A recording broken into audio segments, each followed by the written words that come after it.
Hey crafters, welcome to Crafters Autonomous. It's Amanda here. So today I'm going to be doing a crochet tutorial Tuesday. I haven't done one in a while, but even though I've been crocheting for a long time, I'm always finding new tricks. And recently I tried a new stitch that, I've seen for a while. I'm like, that sounds cool, but it also seemed kind of complicated. So I was like, maybe I'll try it one day. And I never did, but I finally tried it and I'm in love with this stitch. So it's not really like a new stitch, it's a double crochet, and I love the double crochet because there's so many ways you can use it. Front post double crochet, back post double crochet, all those other ones that are modifications of the double crochet. So what this one is going to be today is the foundationless double crochet. And you might be wondering, why do you want to do this? So first of all, the way the stitch works is instead of starting by making a big long chain and then coming back with double crochet, you go ahead and you work your first stitch, and if you want to do another stitch, you make a little chain at the bottom and then you work your stitch in that, and then if you want to keep going, you make a chain in the bottom and keep going.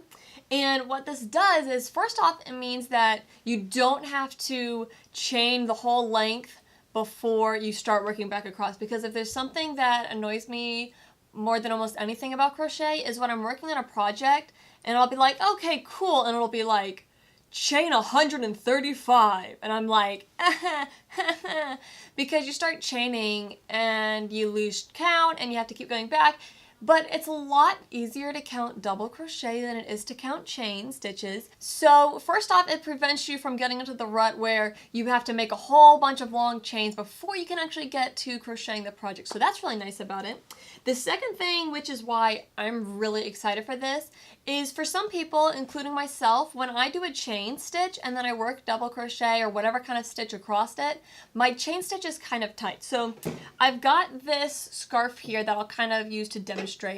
So this end here is where I work with the chain foundation, and it can only stretch so much. And you can see that I can stretch the sides a lot farther than I can this edge here. And that's because the stitches themselves will stretch, but my chain just does not want to stretch as much. And then here's an end, that's where I finished. You can see that this end will stretch just as much as the stitches do. So what the foundation double crochet, chainless double crochet, foundationless double crochet, lots of different names. I'm going to call it the foundation double crochet for the rest of this video. But what the foundation double crochet is, it eliminates, for those of us who tend to do our chains tight, it eliminates the problem of really tight chains and then wider work on top of it. So one application of that is I got my big mandala cake here that I've been working on. The color is Wizard, and this is what I'm making my scarf. If you didn't catch my haul video, I'll put a link right up there. You can go watch it and learn about picking out this yarn. But I'm finally getting into this, loving the yarn.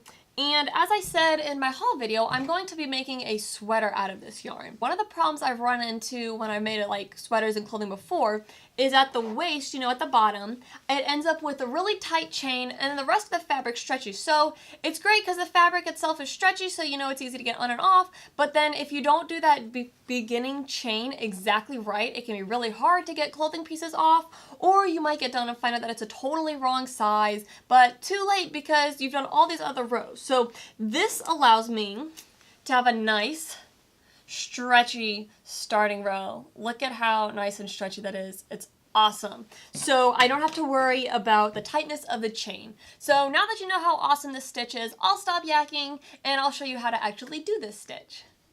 So to demonstrate today, I'm going to be using this nice green yarn. This was gifted to me, so I don't actually know what kind of yarn it is, but I'm very grateful for the individual who gave this to me. And then I'm going to be using this ancient boy size J hook that was my great-grandmother's. So to start, we're going to make a slip knot like normal, and we're going to chain 4. Now, I know you might be saying, okay, you said, Amanda, that this was a no chain way to start. Yeah, this is kind of like our turning chain, basically. So it's very simple to start off. We want to yarn over our hook and then insert in the bottom. Now, when we insert in the bottom, we want to go underneath this piece here and the loop that's kind of on the back there. So another way to think about it is to go in the very bottom, down here. So you can see we have 2 of those loops on there. This is like the bottom side of the chain.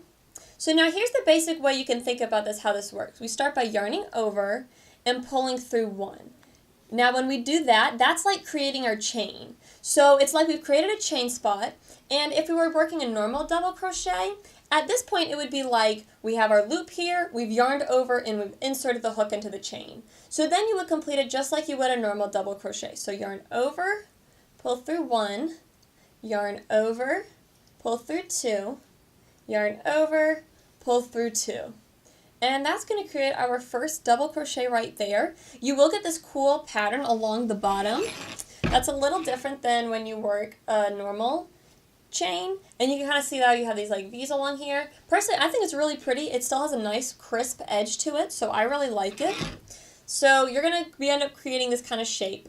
So to do the second one, we're going to use the same idea. It's like we're going to work a new chain almost, so to speak, in here, and then work a stitch in that new chain we've created. So the first step, you yarn over, and then the next step is to come in down here. Now this is a little bit confusing at first. Where do you actually insert your hook? You want to, if you look at it from the bottom, you want to come underneath this stitch here and underneath that little loop there. And I'll show you again on the next one because it gets easier to see it as you go along. So yarn over, pull through one. That's like our new chain, so to speak. Then yarn over, pull through one, yarn over, pull through two, yarn over, pull through two. So you can see it starting to form a little better. Let me show you where we go in again because it's a lot easier to see once we get to our third stitch. So yarn over. We want to come in down at the bottom here behind those two pieces that I'm kind of squeezing together. So yarn over, right under both of those, and that's going to allow the front to create that nice pattern. So you want to make sure you come under just these two. Don't come under anything else or else it won't create as nice of a crisp edge. So under this guy and under that one. And then I'm going to yarn over, pull through one, yarn over, pull through one, yarn over, pull through two, yarn over, pull through two, and just keep repeating this process to make your row of double crochet as long as you want. You can start to see the nice V pattern forming along the bottom. You know you're doing the stitch right if you get that kind of design along the bottom edge. Another thing to make sure is it's really easy because we yarn over, insert the hook, and then pull through one. It's easy to think that that first part is like the first step of our double crochet, but that's actually creating the chain. So now we're going to start doing the steps like we would for double crochet, where we pull through one, whoop, I got a second there, pull through one, pull through two, pull through two. And just keep working it along like that, and you will get this nice edge along the bottom, and you don't have to worry about starting with a whole bunch of chains. And as I said, what I love about this is it's still nice and stretchy. It has the same amount of stretch as the top of my work does, so I don't have the tight chain problem at the beginning, and it's a really nice way to start projects. And that's all there is to it, to the nice foundation double crochet. Really nice way to avoid those chains when you're starting a project, and it makes a nice beginning because it's nice and crisp, but it also allows you to have more stretch so it can be more consistent with your work if your chains are tight like mine tend to be. So I hope that this video helps you guys out with any crochet projects that you're working on. If it did, let me know in the comment section below. I'd love to hear how this helps you, if this helps you, because that's what I'm here for. I want to make sure you guys get the help and the resources you need for your projects. So go ahead and give this video a like. Also, if you haven't already, subscribe. Each and every one of my followers make me very happy, and I love seeing how you guys continue to watch my videos. It means a lot to me. And before I go, make sure that you keep an eye out this week. I'm going to have a couple more Halloween last minute hack and craft and costume ideas in case you're in that rut of, it's the week before Halloween and I don't have a costume, I'm not ready. So I'm going to help you with that. And then also next Tuesday, I've got a really fun video in the works, because you know what happens in Halloween night? You go out trick-or-treating, you get tons of candy, and what do you end up with? Candy wrappers. So you hang on to your candy wrappers, because I'm going to show my crafters some fun projects that you can do with those leftover candy wrappers. So make sure you come back next week for that. Keep an eye out for other random videos throughout the week. And until then, I hope your fall keeps going great. Hang in there, everybody, and happy crafting. So here's just a free, fun story for my fellow crocheters. Hopefully you guys will sympathize with me. I have great sympathy for everyone who's gone through this, but I was working on my sweater and I got all the way to the end of a row that I was working across, and on the row below it, I realized I messed up, which meant I had to undo the top row and most of the row before it, and it was very frustrating.